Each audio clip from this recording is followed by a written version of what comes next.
ওয়াইফাইয়ের speed নিয়ে আমরা সবাই মূলত ভুক্তভোগী যারা ওয়াইফাই ব্যবহার করি। সো আপনিও যদি এই সমস্যায় পড়ে থাকেন তাহলে আজকের এই ভিডিওটি হতে পারে আপনার সমস্যার জন্য সেরা সমাধান। এইবার আমি রয়েছে একটি ওয়েবসাইটের মধ্যে, দেখতে পাচ্ছেন স্টার্ট স্পিড টেস্ট। যদি আমি এখানে একটা ক্লিক করি তাহলে আমার ওয়াইফাইয়ের বর্তমানে স্পিড কত সেটা কিন্তু দেখতে পারবো। সো দেখতে পাচ্ছেন ডাউনলোড স্পিড কিন্তু অলরেডি 17 MB প্লাস হয়ে গেছে, আর আপলোড স্পিড কিন্তু দেখতে পাচ্ছেন অলরেডি 40 প্লাস হয়ে গেছে।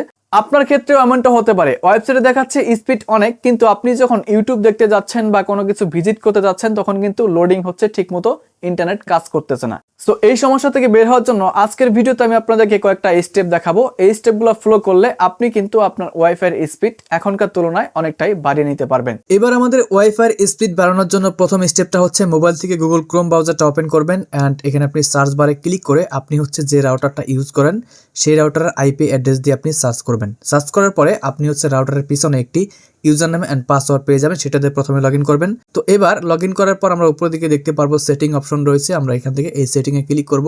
সেটিংয়ে ক্লিক করার পর আমরা এই যে বাম সাইডে কিন্তু আরেকটা 3 ডট লাইন পেয়ে যাব, এখানে ক্লিক করতে হবে।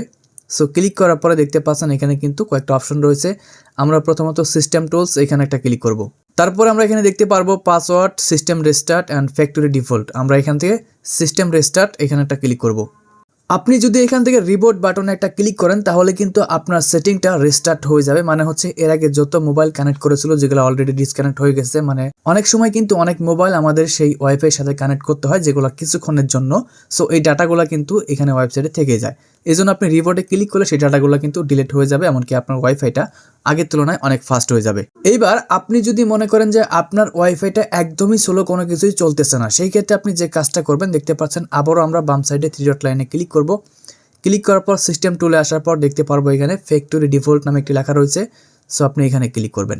ক্লিক করার পর দেখতে পাচ্ছেন রেস্টোর নামে একটি লেখা রয়েছে। যদি আপনি এই বাটনে ক্লিক করেন দেখতে পাচ্ছেন উপরে দিকে কি বলছে এখানে, tips all configuration setting will be restored to their default values. So আপনি যদি এই রেস্টোর বাটনে ক্লিক করেন তাহলে কিন্তু আপনার পুরো ওয়াইফাইটা রেস্টোর হয়ে যাবে। নতুন করে কিন্তু সবগুলো ডিভাইস আবারও ম্যাক করতে হবে, মানে নতুন করে কিন্তু আপনার ওয়াইফাইটা আবারও সেট আপ করতে হবে। ঠিক আছে, তো এটা আপনারা করে নেবেন, তাহলে কি হবে আপনি নতুন করে কিন্তু আপনার ওয়াইফাইটা আবারও সেট আপ করতে পারবেন, এমনকি আগের তুলনায় আপনার ওয়াইফাইটা আরও স্পিড বেড়ে যাবে।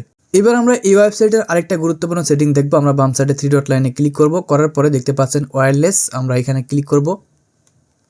এইখানে ক্লিক করার পর আবারও 3 ডট লাইনে ক্লিক করার পর দেখতে পারবো এখানে ওয়্যারলেস ক্লায়েন্ট লিস্ট। আপনি যদি এখানে ক্লিক করেন ওয়্যারলেস ক্লায়েন্ট লিস্টে আসার পরে দেখতে পারবেন যে আপনার ওয়াইফাইয়ের সাথে এই মুহূর্তে কতগুলো ডিভাইস কানেক্টেড রয়েছে। আমার এই মুহূর্তে কিন্তু 5টা ডিভাইস কানেক্ট করা রয়েছে। আমি যদি চাই এখান থেকে যে কোনো একটা ডিভাইসকে ব্লক করব, সেই ক্ষেত্রে ম্যাক অ্যাড্রেস এখান থেকে কপি করে আমরা কিন্তু চাইলে ব্লক করতে পারবো। সো আপনি এখানে দেখে নেবেন যে আপনার ডিভাইস ছাড়া বা আপনি যাদের যাদের পারমিশন দিয়েছেন তারা ছাড়া এখানে অন্য কোনো ডিভাইস কানেক্টেড রয়েছে কিনা। আপনি যদি ম্যাক ফিল্টার করে রাখেন তাহলে তো কেউ কখনোই আপনার ওয়াইফাই নিতে পারবে না, আর যদি ম্যাক ফিল্টার না করা থাকে সেই ক্ষেত্রে কিন্তু খুব সহজেই আপনার ওয়াইফাই কেউ চুরি করে চালাতে পারবে। এত কিছু করার পরেও যদি আপনার ওয়াইফাইয়ের স্পিড আগের তুলনায় ফাস্ট না হয়, সেই ক্ষেত্রে আপনি যে কাজটা করবেন দেখতে পারবেন যে আপনার রাউটারের কোনো সাইটে একটা বাটন রয়েছে। তো ওই বাটনটা চাপ দিয়ে ধরে রেখে আপনি হচ্ছে আপনার রাউটারটাকে রিস্টার্ট করে নেবেন। রিস্টার্ট করে আবার নতুন করে কনফিগার করবেন, তাহলে কিন্তু দেখতে পারবেন যে আগের তুলনায় আপনার ওয়াইফাই স্পিডটা কিন্তু ফাস্ট হবে। আর অবশ্যই ডিভাইস সবসময় কম কানেক্ট করার চেষ্টা করবেন। আপনি দেখা গেছে যে 5 MBPS নিয়েছেন, আপনি সেক্ষেত্রে 10টা-15টা ডিভাইস একসাথে কানেক্ট করেছেন, তখন কিন্তু ওয়াইফাইটা একটু স্লো হওয়ারই কথা। আর আপনি যদি 5 MBPS নিয়ে একসাথে 2টা বা 3টা 5টা ফোন চালান, সেক্ষেত্রে কিন্তু অতটাও স্লো হবে না আপনার ওয়াইফাইটা। ওকে বন্ধুরা, এতক্ষণ যে সেটিংগুলো দেখাইলাম এই সেটিংগুলো তো অবশ্যই করবেন। তো এই সেটিংগুলোর পাশাপাশি আপনি লাস্ট আরেকটা কাজ করবেন, সেটা হচ্ছে আপনার যে রাউটার এবং অনু রয়েছে এই দুইটাই আপনি চার্জার থেকে ডিসকানেক্ট করে দেবেন। ডিসকানেক্ট করে কমপক্ষে আপনি 20 মিনিট রাখবেন। 20 মিনিট রাখার পরে আপনি হচ্ছে আবারও কানেক্ট করবেন। করার পরে দেখতে পারবেন যে আপনার ওয়াইফাইয়ের স্পিড কিন্তু আগের তুলনায় দ্বিগুণ বেড়ে গেছে। এইভাবেই আপনি খুব সহজেই এই সেটিংগুলো করে আপনার ওয়াইফাইয়ের স্পিড আগের তুলনায় আপনি বাড়িয়ে নিতে পারবেন। সো বন্ধুরা, এই ছিল আমাদের আজকের ভিডিও। দেখা হচ্ছে পরবর্তী ভিডিওতে। ভালো থাকবেন, সুস্থ থাকবেন, আল্লাহ হাফেজ।